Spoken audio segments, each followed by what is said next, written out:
যে আল্লাহ যাকে নূর দেন না তার কোনো নূর নাই। মুমিনদের ব্যাপারে আল্লাহ পাক বলেছেন সূরা হাদীদের মধ্যে, কিয়ামতের দিন ইমানদারদের সামনে এবং ডান দিকে নূর থাকবে। কি থাকবে? ওই নূর দিয়ে তারা পথ চলবে। নূর মানে হচ্ছে আলো, আলো দিয়ে তারা পথ চলবে। মুনাফিকরা বলবে, নাকতাবিস মিন নূরিকুম, আমাদেরকে কিছু নূর দাও। বলা হবে, কিলা রুজিউ ওয়ারাকুম ফালতামিসু নূর, পিছনে ফিরে যাও, ফিরে গিয়ে নূর তালাশ করো। দুনিয়ার জীবন তোমাদেরকে প্রতারিত করেছিল।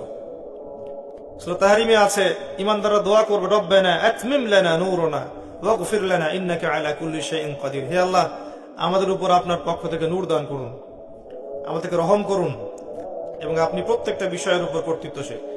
অনেক আয়াত আছে। দুনিয়ায় নূর অর্জন করতে না পারলে কবর আলোকিত থাকবে না, কবরে নূর না থাকলে পরকালে নূর পাওয়া যাবে না। আল্লাহ পাক আমাদের সবাইকে আল্লাহ নূর অর্জন করার তৌফিক দান করুন, আমিন।